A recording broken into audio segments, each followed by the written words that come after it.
سوروں کے اندر چلی گئی. تو اس کا مطلب ہے کہ وہ انسانوں میں بھی داخل ہو سکتی ہیں اور سوروں میں بھی داخل ہو سکتی ہیں.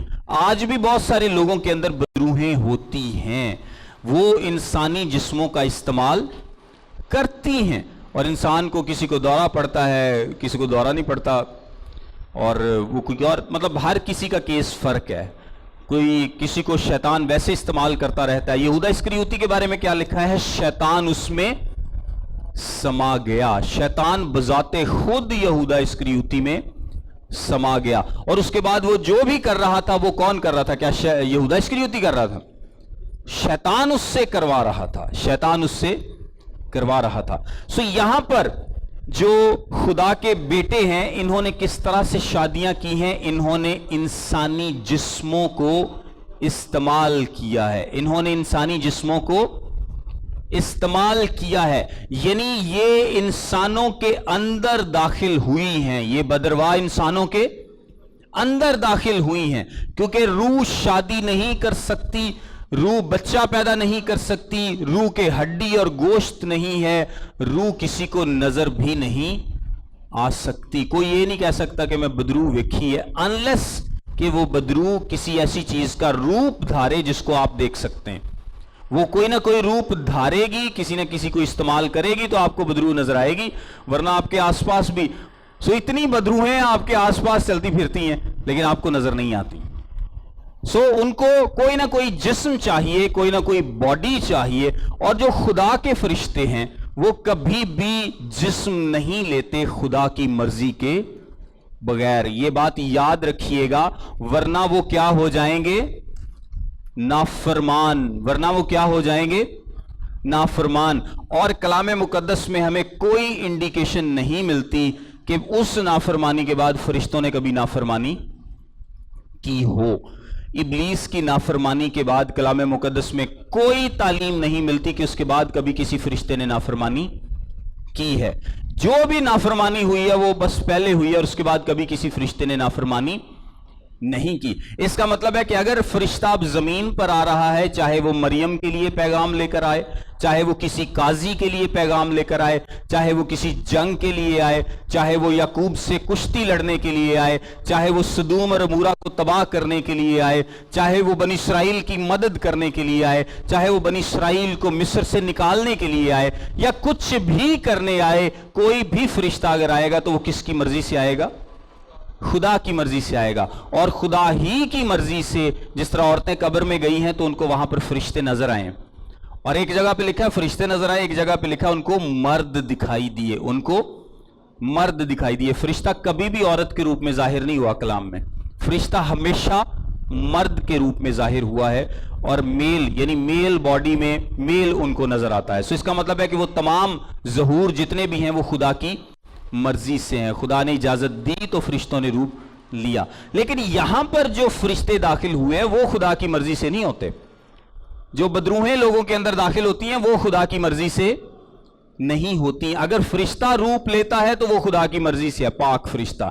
لیکن ناپاک فرشتے یا بدروہیں یہ جب کسی کے اندر داخل ہوں تو یہ خدا کی مرضی سے داخل نہیں ہو. ان کی ایک حد بندی خدا نے کی تھی, ان کو ایک خاص الگ رکھا تھا. دنیا پل بڑھ رہی تھی لیکن انہوں نے اپنی اس حدود کو توڑا, اور انہوں نے اس حدود کو توڑ کر میسو لیول پر انسانوں کے اندر داخل ہوئیں, اور انسانوں نے ہی شادیاں کی. شادیاں کس نے کی ہیں؟ انسانوں نے. کیونکہ یہ جو شادی کی ٹرم ہے یہ پراپر شادی کی ٹرم ہے, اور یہ کوئی ایک واقعہ نہیں ہے.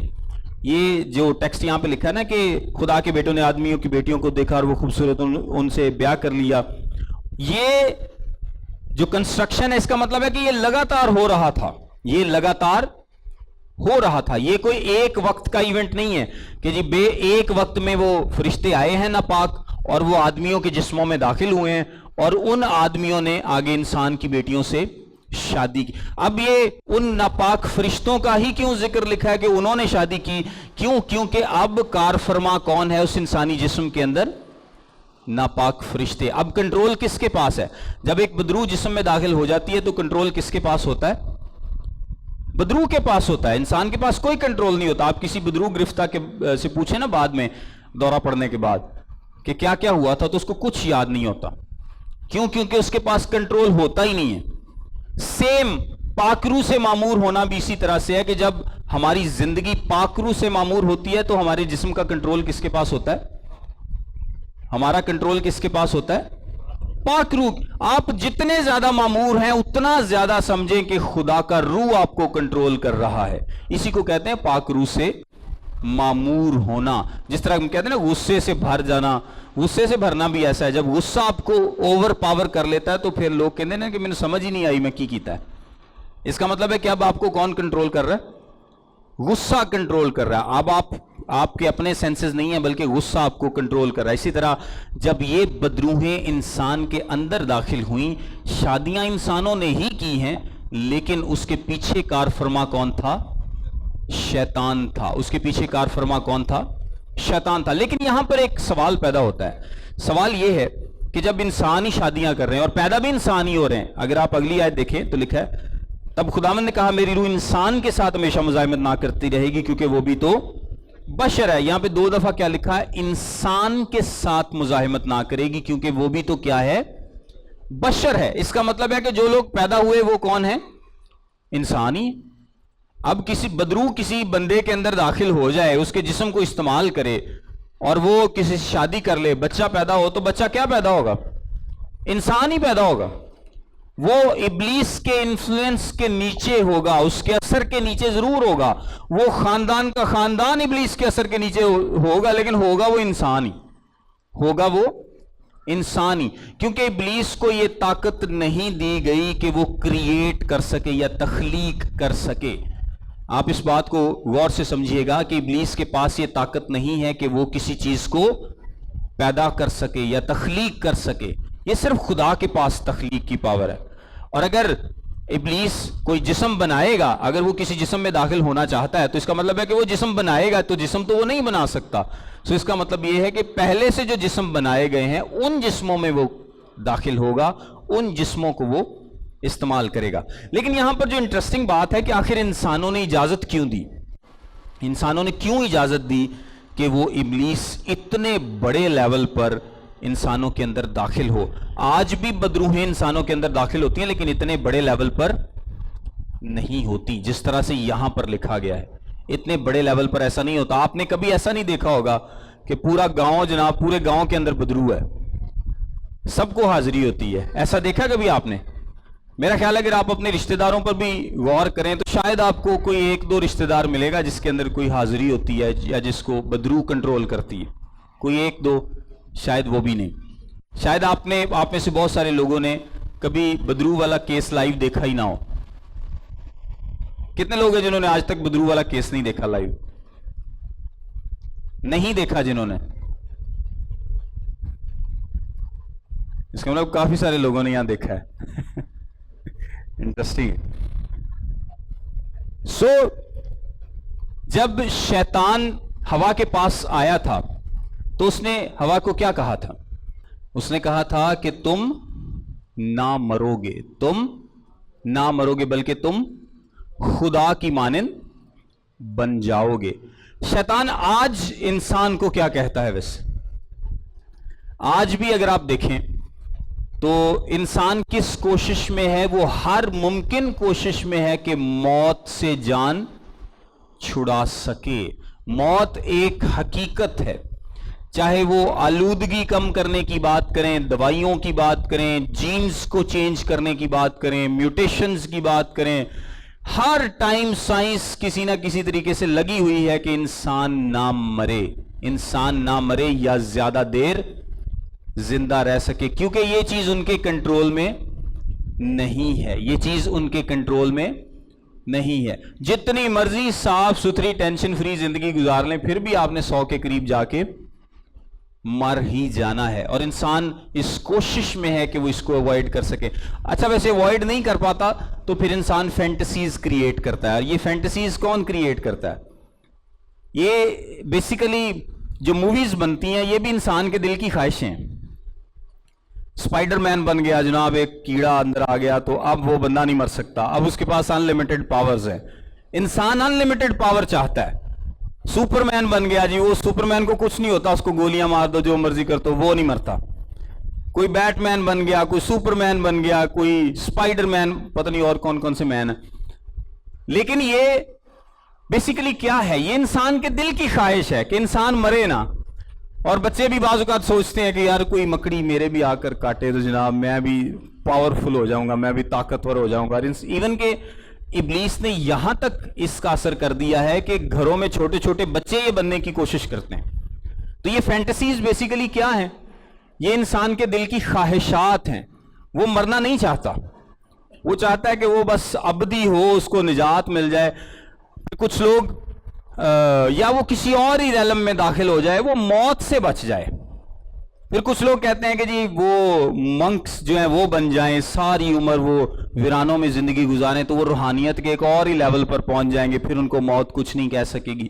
مورمن چرچ, جو مورمن ایک مرتد کلیسیا ہے, وہ بھی یہی کہتے ہیں کہ جی آپ مورمن بن جائیں اور پھر آپ ایک خاص پروسیس میں سے گزریں گے تو پھر آپ پر موت کا کوئی اثر نہیں ہوگا, بلکہ آپ خدا بن جائیں گے, ایک سیارے کے خدا بن جائیں گے. یسوع مسیح بھی اسی طرح سے خدا بن گیا تھا اس سیارے کا, زمین کا. اور یہ کوئی نئی بات نہیں ہے. پہلے مصری وہ بھی اس طرح کی کوشش کرتے تھے, یونانی بھی اس طرح کی کوشش کرتے تھے. کوئی دروازہ بنا لیتا ہے کہ اس دروازے میں سے گزرو تو بس ابدیت مل جائے گی آپ کو. اور یہ کس کے وعدے ہیں بیسیکلی سارے؟ یہ ابلیس کے وعدے ہیں, موت سے بچانے کے, کہ میں تمہیں موت سے بچا لوں گا. لیکن یہ وعدے الٹیمیٹلی جھوٹے وعدے ہیں. یہ وعدے الٹیمیٹلی جھوٹے وعدے ہیں. اس نے ہوا سے بھی یہی وعدہ کیا تھا کہ تم نہ مرو گے, لیکن کیا ہوا؟ ان کو موت کا سامنا کرنا پڑا. اچھا, جب یہ واقعہ ہوا اس کے بعد طوفان آیا. طوفان کے آپ کو پتا تھوڑی دیر بعد ہی بابل کا برج لوگوں نے بنایا تھا. کون سا؟ بابل کا برج بنایا. اچھا, بابل کے برج کا مقصد کیا تھا؟ وہ کہندے سے اسی سدھے ہی ہن اتے چلے جانا ہے. مقصد یہ ہے کہ ہم مرنا نہیں چاہتے, ہم سیدھا ہی آسمان پر جانا چاہتے ہیں, ابدیت پانا چاہتے ہیں, نجات مل جائے, موت سے جان چھوٹ جائے, کسی نیکسٹ روحانی لیول میں داخل ہو جائیں. ہندوؤں کے اپنے ٹوٹکے ہیں, باقی لوگوں کے اپنے ٹوٹکے ہیں, ہر مذہب کے اپنے ٹوٹکے, اور انفیکٹ یہ سارے ٹوٹکے کس کے ہیں؟ ابلیس کے ہیں. اور ابلیس شروع سے لوگوں کو بہکا رہا ہے کہ میں تمہیں موت سے بچا لوں گا. وہ خواب جنت کے دکھاتا ہے اور بعد میں دھکیلتا کس میں ہے؟ جہنم میں. کیونکہ وہ تو کبھی کسی کو نہیں کہے گا کہ ہوا میں چاہتا ہوں کہ تم یہ پھل کھا لو تاکہ تم مر جاؤ. اس طرح تو وہ نہیں مانے گی. خواب اچھے دکھائے گا لیکن بعد میں کیا ہوگا؟ وہ اچھی راہ نظر آ رہی ہوگی لیکن اس کی انتہا میں کیا ہوگی؟ موت ہوگی. اس کی انتہا میں کیا ہوگی؟ موت ہو. یہی کام اس نے ہوا سے کیا, اور کہا جاتا ہے کہ یہی کام اس نے بعد میں ان لوگوں سے کیا. یعنی اس نے لوگوں کو یہ یقین دلایا, ابلیس نے اور اس کی بدرواہ نے, اس کے سارے ایول سسٹم میں نے, کہ میں تمہیں موت سے بچا لوں گا. اور یہ بعد میں بھی چلتا رہا, آج تک چل رہا ہے. میں تمہیں موت سے بچا لوں گا. یعنی اگر تم اپنے جسموں کا کنٹرول مکمل طور پر مجھے دے دو اور ہمیں بدروحوں کو اس میں داخل ہونے دو, تو جو بچے پیدا ہوں گے وہ نہیں مریں گے. کیوں؟ کیونکہ وہ خدائی کا اور انسانیت کا امتزاج ہوں گے. آپ وہ نا ہاف گاڈ ہاف مین, وہی سپر کریکٹرز جو آج کل ہوتے ہیں, وہ آدھا خدا ہوتا ہے اور آدھا انسان ہوتا ہے. وہ ہاتھ لگائے تو زخم بھی ٹھیک ہو جاتے ہیں. اور آج کل تو خیر فلموں میں یہ بہت زیادہ ہے. وہ بیسیکلی دکھاتے کیا ہے کہ یہ آدھا انسان ہے اور آدھا خدا ہے, اور وہ مرتا نہیں ہے. فیلنگز انسان والی ہیں لیکن موت نہیں ہے, اس میں موت نہیں ہے.